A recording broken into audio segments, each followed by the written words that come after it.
Happy to have you with us today. If you're new to this channel, welcome. Here at Newlyweds TV, our goal is to help engaged couples on their journey to becoming newlyweds. If you are just beginning your journey to planning your big day, then you've come to the right place.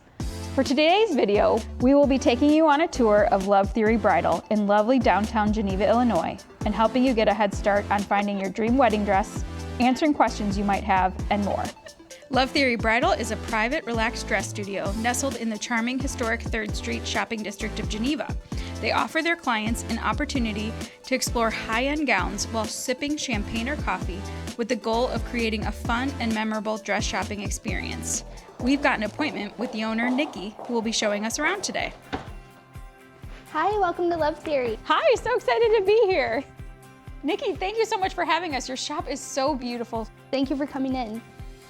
So I've been dress shopping before with sisters, friends, some of my clients, and I know one thing that they always say is it feels really overwhelming to start the process off. So how do you start things here? So that is what I don't want you to feel when you walk into here. One bride at a time. So it's only you and the people that you chose to bring with you who shouldn't overwhelm you. But I have really carefully curated selection of the right dresses to give you a great idea and hopefully find your dream dress without feeling overwhelmed or pressured or any of that.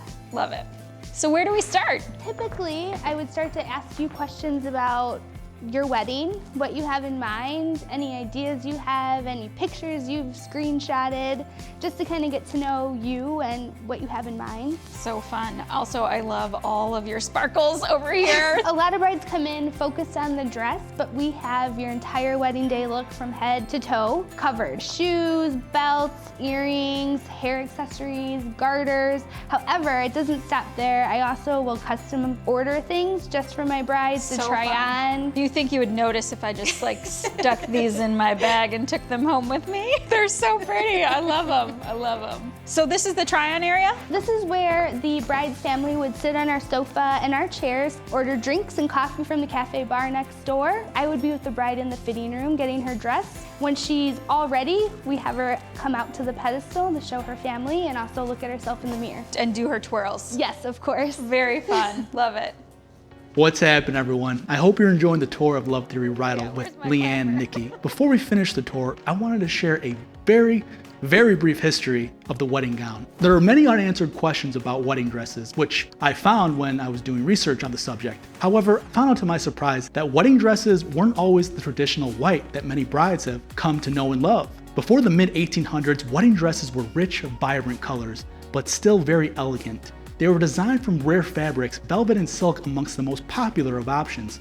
Some even incorporated fur. Then in 1840, Queen Victoria was searching for the finest lace, which only came in one color at the time, and as you could probably guess, was white. It was her white gown that started it all. Wedding dresses have evolved since then, with the fashion trends of every era leaving their mark on wedding gowns of the time. If you enjoyed these super brief historical tidbits and are enjoying this tour so far, do me a favor, hit the like button down below and let's get back to the tour. So how does the trying on process actually work? I'm with you the whole time, so a great tip that I like to tell my brides is to wear an undergarment that you feel you'll want to wear under your dress or something that gives you the amount of privacy. Keep in mind that a stranger, me, will be changing in the dressing room with you. That's a great tip. So now that the bride has the dress on, what happens next? So basically, we want her to step out of the room, step up to our stage, kind of take a turn towards the mirror, check herself out. You can see yourself, you can see your family behind you, and then kind of naturally turn towards your family. And I will be there the whole way to kind of help guide and move the train along. Awesome. So let's get to the fun part. What's your best tip for actually choosing which dresses to try on?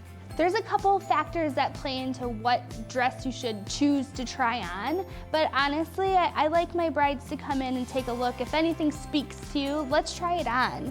The really only limiting factor is in a boutique, we do have size limitations. They may be too big or too small, but let me be the judge of that and I'll let you know once we're in the room what's going on. If there's anything. That's why you have those magic clips and all sorts of tricks. We've got lots of tricks to make them fit. So now that we've seen your beautiful shop, let's talk through a little bit of the particulars about dress shopping and what people need to know. First, let's talk timing. Let's say I just got engaged. How soon should I schedule my first dress shopping appointment? appointment? It's different for everyone, but in general, I recommend scheduling a year out from your wedding to start looking. Of course, you can come sooner or later, but a year out gives you enough time where you don't feel pressured to have to choose that day, and also leaves you enough time to special order a gown and time for alterations, and then it will leave you stress-free because you have a good timeline. Love it. If I'm a year from my wedding, I might come and start trying stuff on, pick what I'm interested in. Then when do I actually need to place the order? Anywhere between a year and let's say 6 months gives you a good chunk of time. Can it also depend a little bit like on the designer or where the dress is coming from? 100% does. Each designer has their own production time. My suggestion is once you start shopping, and you do find a dress and you love it and you can't imagine living without it, say yes to the dress. Which is easy to do here. Yeah, say yes to that dress immediately. Don't wait 6 months or don't try to do this timeline because you never know. They may discontinue it, they may not be able to get it in 6 months. Say yes when you know it's the one. So what about Pinterest? Is that a good place to start for dress browsing? Yeah, it is. If you want to look online and get an idea, it's a great place to start, but I wouldn't be set on something you saw on Pinterest. First of all, you're not the person in the picture, but it's a great place to get ideas. Do you like lace? Do you like beading? What's your wedding going to look like? What about designers? I know there's so many designers out there. If people are looking for dresses, do they need to be paying attention every time they find something they like to who that designer is or what that designer makes? If you're paying attention to the wedding dress designer, that's great because you can get an idea of the budget. If you love everything from a certain designer and their budget is $10,000 to $20,000 and that's not your budget, then that's great information. Maybe find a different designer. If it's just a picture and you're not set on that dress, then it's not that important, but it really depends on the person. Then it's more inspiration. Exactly. So let's talk about everybody's favorite topic. What about money? How much should people plan to spend on a wedding gown? I think you should spend what you feel comfortable spending, and I think you should have a budget in mind prior to dress shopping.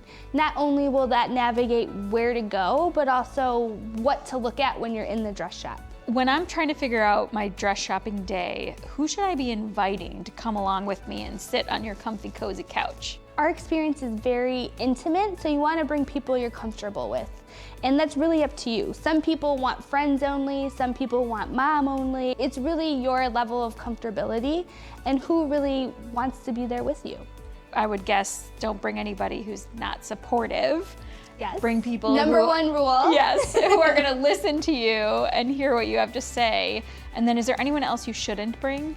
I wouldn't say shouldn't, but anyone that is going to be a distraction. Some people have really great kids who have loved coming here and playing on our stage and love the experience.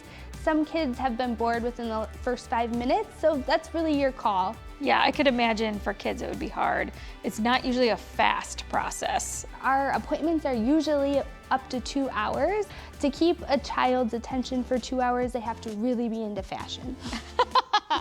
Love it. Another thing I'm always curious about, and I love Say Yes to the Dress or any of those shows, but I think it's a little bit hard because you get an idea of maybe how you're supposed to feel. When you are helping people with dresses, what do you normally see or what should they expect in terms of how a dress should make them feel? Sure, I think everyone's different and that show does so well because everyone has that overwhelming, magical moment full of tears. In reality, it's not always like that. It can be an emotional experience for some, but if you don't have that moment where you're full of tears and crying and everyone's crying, it's okay. It could still be your dress. It's really your decision and only you can be the judge of that. So those are such good suggestions. I love hearing it from your perspective, someone who's talking with people shopping for dresses all the time. I think my favorite dress shopping tip is that the minute you buy your dress, you need to stop looking at dresses. You really do. You could shop forever. There's always new things coming. Yeah, you'll drive yourself crazy. Well, and we've had, over the course of a decade of doing weddings, we've had a couple of brides actually who bought a dress, kept looking, found something they liked better and bought a second dress and then had to figure out what to do about the first one, if they could cancel that order.